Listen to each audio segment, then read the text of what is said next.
This program is proudly brought to you by Intuit, powering prosperity around the world.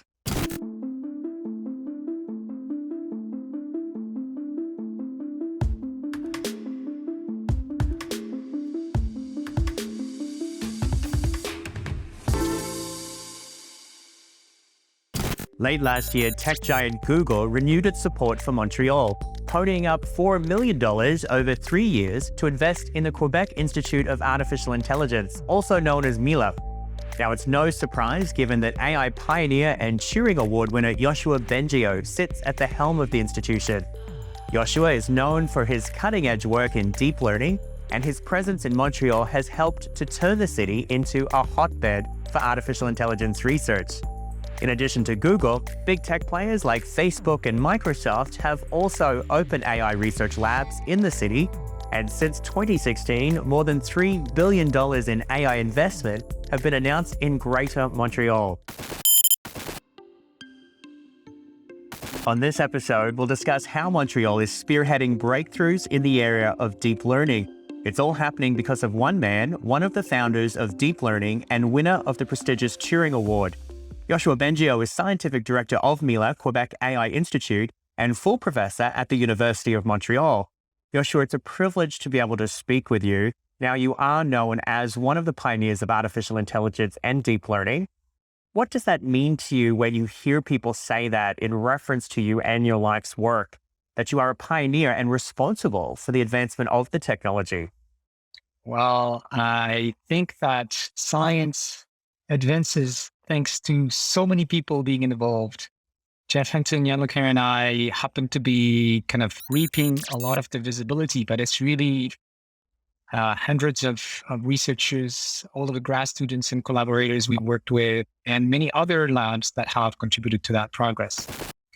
On the other hand, it's great to have that kind of recognition for the field. It helps to move more enthusiasm into the research and also into companies and entrepreneurs, people deciding to study that field and then applying it in society. There's a huge potential to doing good with those technologies. Well, you are credited with turning Montreal into a hub for AI. Is it a lot of responsibility? Because it's a very competitive landscape globally, even within Canada. The progress in Montreal has been amazing in terms of the number of companies, the number of students, the number of professors, the number of the amount of investments. And it's happening across Canada, of course, not just Montreal. Canadians have to stand together here because we're such a small player on the world scene. And we have to stand with other countries of comparable size, like UK, France, Germany, and so on, to avoid the situation where all of the AI expertise and investment is in two big countries that I will not name. And what about some of the things you're currently working on with the University of Montreal and Mila? One thing I want to talk about that's interesting on the medical front is the potential for drug discovery using machine learning, deep learning. And the reason I got started working on this is because I thought with the pandemic, is there something we can do to help the medical research to find antivirals for COVID-19? I dig deeper, I realized that these techniques could be used much more broadly.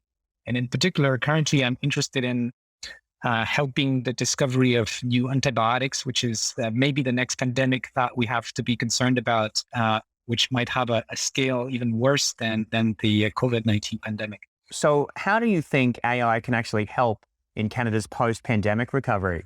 Our industry in general is not innovating enough. And we have the chance to have a huge amount of talent in Canada. We could, if governments and industry change a bit their culture around investment in technology and innovation, we could really accelerate the economic development with AI.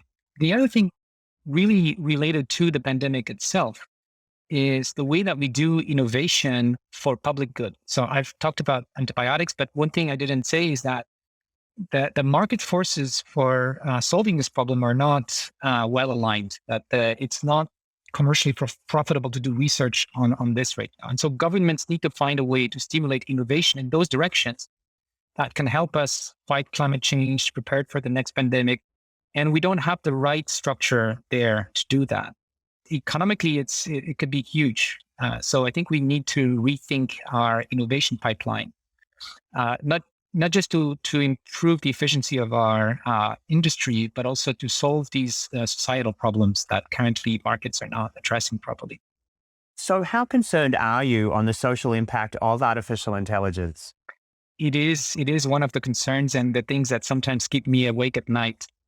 Any technology that is powerful can be abused, and we can't rely on the goodwill of people only to keep those potential problems in check. We need governments to set the rules of the game like they have done in other industries like airlines or just transportation, right? So there's all kinds of security regulations that exist in many fields, but not so much in the computing field. But now we're starting to see social consequences, and AI in particular is crucial because it can be so powerful and it could influence our democracies.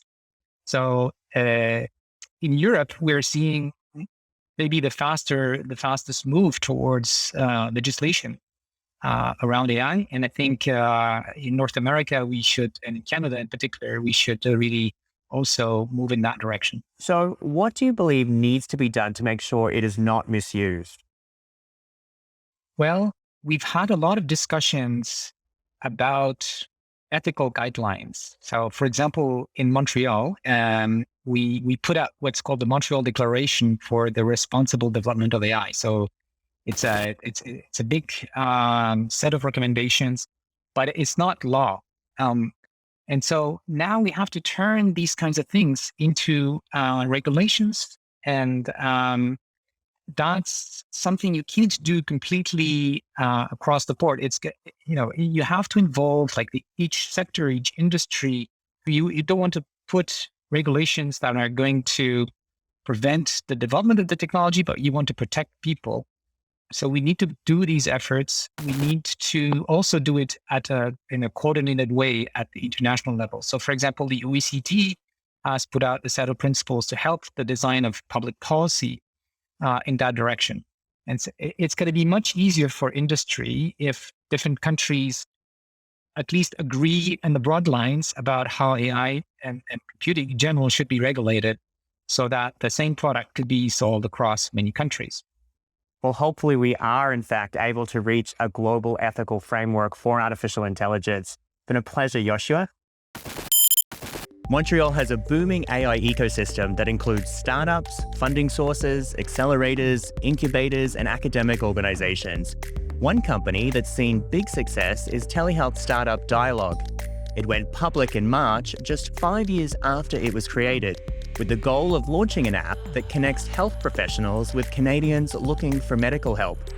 The company uses an artificial intelligence and machine learning triage application to assess patients. Back in 2019, Dialogue co-founder Anna Schiff explained how it works. When we have incoming patients, we have them go through a rigorous and smart questionnaire that adapts based on their answers. And the goal of that is to make sure that we create a rigorous medical story that is then reviewed by a doctor. And the goal of it is to remove human bias in diagnostics. And so we never forget to ask any question, even rare questions that could lead to rare diagnoses. For more on Montreal's advancements in deep learning, I'm joined by Nick Romano, co-founder and CEO of DeepLight, Joelle Pinault, associate professor at McGill University and Facebook AI Research Lab lead, and Natasha Mainville, senior research program manager at Google AI. Let's start with you, Natasha. How has Montreal evolved into such a key hub for artificial intelligence? I think Montreal has incredible talent. We have Joelle Pinault, we have Donna Prekop, we have Hugo Larochelle, and these incredible talents have attracted more incredible talent to come to Montreal. And we've even seen Montrealers actually come back, such as Simon Lacoste or Marc Velmar. I also think that we have very strong academic institutions And having 6 universities in Montreal and affordable education also helps us create a diverse pool of talent.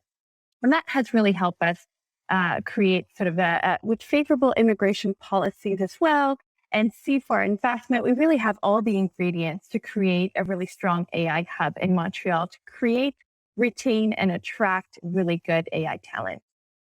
Well, it sounds like a strong foundation. Nick, research and development in AI can be very expensive and have long timelines. Is enough being done to foster and support the innovation in Montreal compared to other major hubs? I think that we've got some really great programs that our governments have put together. I'll start with the global talent stream. Speaking to the talent and the challenge of attracting and bringing on qualified people to do this work. The ability to streamline the immigration to Canada and Quebec for people who have the qualifications and bring in new citizens that will, help support the country down the road. I think it's a fantastic approach. And, I will say that there's a bit of a challenge in terms of just the sheer number of programs that are out there, particularly when you're a startup, trying to stay on top of all those programs to apply and then to maintain those programs can be a bit of a challenge. But, I think that's a good problem to have. Well, Joelle, what exactly is deep learning and how is it different from machine learning? Can you give us some everyday examples people would be familiar with? Sure. Machine learning, in fact, is the art and the science of, trying to understand information and use that understanding to make predictions and make decisions. And so you can think of it as, a machine that you built to predict information. And so having that can be useful in lots of different fields, whether it's transportation, economics, healthcare. Deep learning is a specific set of tools in that toolbox that's characterized by the ability to build representations of knowledge. So our algorithms are able to distill from the data a representation of that data, and that's the representation that's then used to make predictions and make decisions. And Montreal is have very strong pool of expertise in deep learning. And so that's why I think we have, as said by some of my co-panelists, a lot of the talent here to build the innovation going forward. Well, looking at some of that innovation, Natasha, what kinds of problems are you working on at Google? Can you tell us about the work you're doing with Google AI? And how does the Montreal team feed into the company's global efforts in the space? So we work a lot in also few-shot learning. In our Montreal office, we work in optimization and what is called program synthesis. So we have 4 large pillars in Google Brain Montreal. And these really fit into the larger mission brain research, which is basically to do curiosity-driven research and push the state of the art. And what we really are working on, particularly in my team right now, we're looking at ways to accelerate the promising projects, because one of the ways that we have impact in Google Brain is by publishing the amazing research and contributing to the scientific community. But we also want to land our research in a real world application. And Nick, can you tell us about Deep Light's neutrino? How exactly does it work? So deep neural networks, they're traditionally very large, complex, and require a lot of compute power. So if you may have seen pictures of self-driving cars where they open the trunk and it's just chock full of computer equipment. So that's the sort of the scenario of that's basically AI in the lab versus the real world. So what Deep Light Neutrino does is you can take a deep neural network that's been trained for accuracy for a specific purpose, but maybe it's too big, maybe it's too slow, maybe it's consuming too much battery power. These are all real world practical challenges for deploying it. A Deep Light Neutrino is an automated engine that allows you to take that model and essentially transform it into a smaller, faster, less power consumptive version of itself without compromising that accuracy. Well, continuing to look at real world examples, Joelle, where do you see the biggest advancements for deep learning in relation to the healthcare space? And how far off are we in seeing these realized? I will say, and in particular, the last year has opened up lots of interesting possibilities with related to COVID also. One of the areas where we're seeing the most progress is the ability to use deep learning to analyze medical images, whether it's X-ray, whether it's MRI, and really build a deep understanding of these images so we can analyze this much faster and with higher accuracy. Most of our best systems right now are a combination of human input and machine inputs. The machine can do a really effective first filtering. The human can add additional layers of information into that. I will say that's really the most promising technology we're seeing now. Longer term, the ability to incorporate much richer clinical features, lab tests, and so on is what we're looking at in the longer term. Well, Joelle, I know this is a very important issue for you. You're a crusader when it comes to reproducibility. Can you tell us why it's so important for AI researchers to open their code?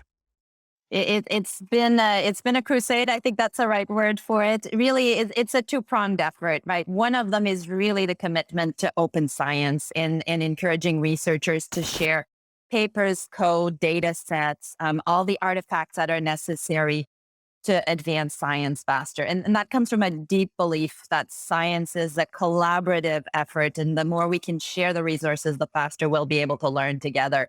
Reproducibility specifically, is the issue of taking one study and being able to replicate the study, sometimes in the same conditions, sometimes in another conditions. The more we can achieve reproducibility, the higher confidence we have in our findings. Well, it sounds like open science is the way to go to advance artificial intelligence even further. Thank you all for your time. Well, that's it for the show. Be sure to join the AI conversation on LinkedIn, Twitter, and Facebook.